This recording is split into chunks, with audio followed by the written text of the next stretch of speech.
Aye. Huge movie fanatic Nate returning yet again on this probably frigid, probably something like 14-degree Fahrenheit winter. It's actually not even technically winter yet here. Mid-November night in Minnesota. In the polar, reporting from the, right in the middle of the polar vortex, XXXXX, with a review for basically a documentary slash 3D Blu-ray review of James Cameron's, what's it called? Deepsea Challenge 3D. So this basically, I've heard about a while back, and basically I think it just came out a couple days, like this past Tuesday on Blu-ray. And I saw that there was only like $14.99, and I'm like, well, I don't know. Long story short, I shouldn't have bought the fucker. But whatever, I'm a fan of the ocean and shit. I'd probably, well, I've been in it, but not very deep. I'm too afraid to go. Not that I have easy access to it being in Minnesota, but in theory, if I wasn't chicken shit and I had access to it, I'd love to go in it. But I go in lakes because they don't have sharks, or at least they shouldn't have sharks. But I love the ocean just in theory, like not necessarily exploring it myself, but just I love the ocean and all the animals, and I love the water and all this and that. And I'm a fan of more or less James Cameron. I think he's a smart guy, in spite of having made Avatar and and Titanic.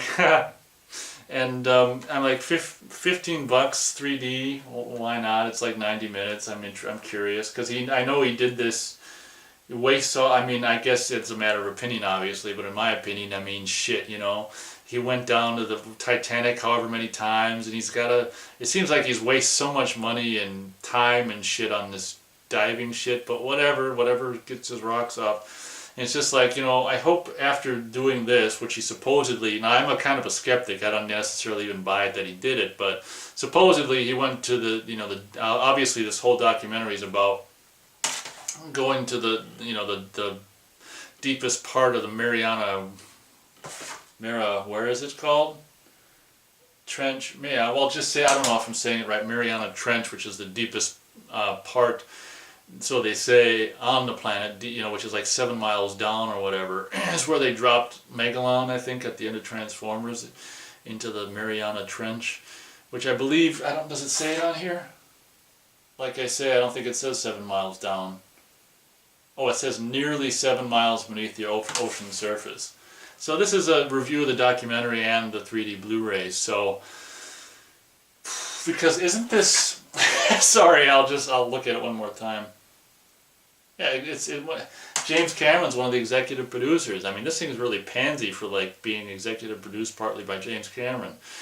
But, one thing that I think is kind of lame about this thing is like, personally, I just thought it was kind of lame, it might be cooler to like soccer moms or little kids and shit, but as like a 37-year-old guy, I'm just like, oh god, there were scenes where James Cameron was talking about, ever since I was a kid, I was interested in the ocean, ever since back in the days when Jacques Cousteau and Jacques whoever else and all these people were going into the ocean and shit. I would sit in a cardboard box and draw a hole, cut holes in it so it'd be the window, and I'd draw depth finder and all these kind of things on the inside of the box, and I'd be in a cardboard box submarine, And then when he was talking about that, what I thought was kind of lame is that they hired some kid to they cast some kid as young James Cameron, and they made a goddamn cardboard box submarine with the hole cut out in it, and they had this kid pretending like he's James Cameron, and he was a kid sitting in this box peeking out the hole in the box, and he's got the depth thing written on the box in marker, and it's just like, oh god, just whose ever idea it was to actually go through the trouble of doing that, like finding a kid and making the... It's like, just, we can imagine it. You don't have to shoot it, like, as James Cameron's saying it, that's good enough. We don't need to see some kid, like, pretending to be James Cameron as a kid doing it. I thought that was really lame. And another lame part of this movie is they talk about these two other guys who had previously like been the only guys to go down there to the Mariana Trench. I don't know if they went all the way to the bottom or not, but if not, they at least, I don't know, tried or went somewhere down, some ways down it.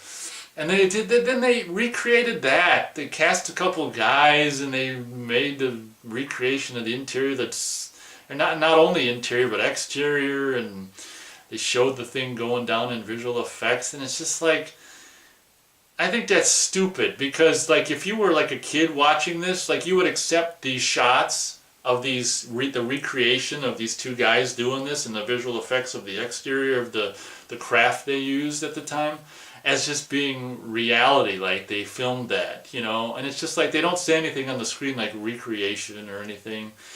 It's just like that's the, you know, call me picky, but those two aspects were really unimpressive to me, that they recreated him being a kid and recreated these two people doing this shit. It's just like, that's stupid. So this movie is basically just kind of lame. Is basically, I mean, it's not a movie, but this documentary is mostly just kind of lame, where it's just like they build this sub to do this, you know, on their own, like just all these geniuses getting together and paying for it, I guess, by themselves, and they're gonna build this sub on their own in the garage, to not literally like the garage, but I mean, it's not like, I don't know, they're technically doing it on their own and whatever. So the whole movie's the whole documentary, which is somewhere around 90 minutes or such, just revolves around them basically just testing it. First time they put it like almost in the bathtub, but you know, you might think that's exaggerating, but not really, because they put it in the ocean, and you know how far he went, which, you know, whatever, they're testing it, but I thought it was kind of funny. You know how far they went on how far down he went in the first test of his submarine? A meter. They're like, yay! You know, it goes a meter down and comes back up, and they're like big celebratory shit. You know, and I probably wouldn't want to go any further than a meter under in the first test either, but it's just kind of like, oh boy, kind of lame. So the whole movie, the whole documentary is basically just test after test after test. First you do a meter, then you do 2 meters, whatever, to the point where, okay, now we're like 3,200 feet down, we did this, yippee, skippy, you know. And while I'm there, I happen to see a new species of, what do you say? You know, those jellyfish. So long story short, I mean, he gets to the end, actually goes, I mean, you know he's gonna not die because you know he's not dead, you know. So, you know, so you know, there's really no pressure in watching it, because play on words there, because you know he didn't die doing it. So I mean, of course, you know, at the end of the movie, you know, they pick the worst time to go, when it's at night and it's all, you know, whatever, choppy ocean water and all this stuff, and they go, and like I say, I'm a skeptic. I don't even necessarily buy that they even did this, but maybe they did, maybe they didn't. There's really no way to prove it. I mean, so he goes down there, apparently, supposedly, and I guess supposedly he hits the bottom of the Mariana Trench, and there's like nothing down there. He's because one of the reasons he wants to go down there is to see if, you know, if life can even survive nearly 7 miles down in that pressure, which is, you know, a lot of pressure. And it's so funny, because after all this time and money and effort spent on going down there, he goes down there only to discover, like, there's nothing down here. Like, I don't see any tracks or any signs of life or anything. And it's just like, all right. And then he plays with his arm, like his little robotic arm outside a little bit. And he takes a sample of the dirt. So, and then, you know, because he's like, oh shit, the arm's not working. He's like, before it stops working, I better take a sample of the dirt. And he does that. And then the arm just stops working. And everything like outside stops working, like the propulsion and everything like that. So he's just like, I don't know how long he was